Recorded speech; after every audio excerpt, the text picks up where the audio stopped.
Hi, this is Brad, and welcome back to the Analog Universe. This is episode 2, the Ptolemaic Fallacy.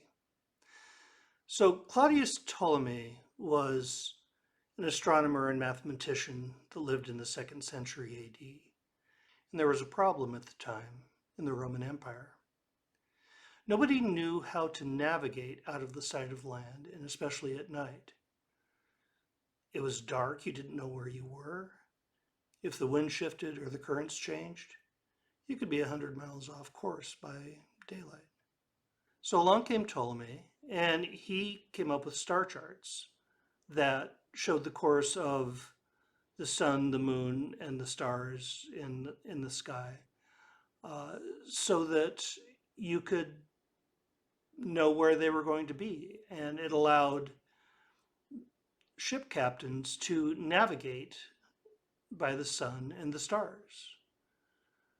But he did more than that. He plotted the courses of the planets. And that was a feat because we on Earth see the planets move in relation to us, which means as we're going around the sun, sometimes the planets are going in our direction, sometimes they start moving around the sun, and sometimes they orbit back around the sun on the other side. Which means if you're watching the planets over the months, you'll see a planet go this way and then stop and then go back this way in what's called retrograde motion. It was amazing. And Ptolemy got it all right. And he allowed navigation for centuries to come. And he was 100% right in all of it, except for one thing. He put the Earth at the center of the universe. But everybody accepted that because, after all, how could he be wrong? He came up with charts that predicted accurately the movements of the heavenly bodies. So clearly it had to be right. How could a theory so successful be wrong? And it wasn't until Copernicus in the 15th century, well over 1,000 years after Ptolemy, that this was overturned, and Copernicus showed that the Earth was not the center of the universe. But that whole time, everybody accepted Ptolemy's universe that put the Earth at the center of the universe. I mean, how could you question it? Ptolemy was right, and everybody said that you couldn't question Ptolemy. Wasn't it God who ordained Earth as the center of the universe? So nobody did question it, and the Western world labored under a false view of the cosmos for over 1,000 years. I've heard many times that the theory of relativity is the most successful theory in the history of science because it has accurately predicted so many things, like Ptolemy had accurately predicted so many things.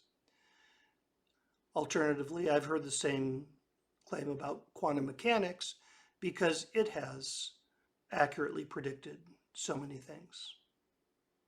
Okay, and yeah, not taking anything away from those two amazing theories. They've advanced science tremendously, but, and I've said this before, and you'll hear me keep coming back to it, and it's the question that drives this series is quantum mechanics and relativity don't mesh. And physicists have worked on this issue for 100 years. I don't know if this is the case, but it's possible that there may have been more high-level brain power addressing this one issue than any other issue in science. Yet they can't answer it. They haven't even come close at this point. So that's why I wanted to insert this one short episode here. Ptolemy was able to get his math to work and his star charts accurate, even though he was working with a false premise. We've worked on this issue for 100 years. I'm just asking the question.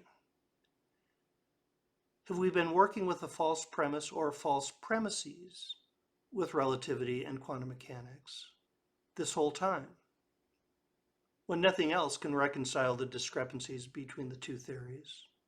It seems to me a question at least worth asking. So what do you think? Is the Ptolemaic fallacy a real thing? It happened once and threw humanity off the track for over 1,000 years. Could it happen again?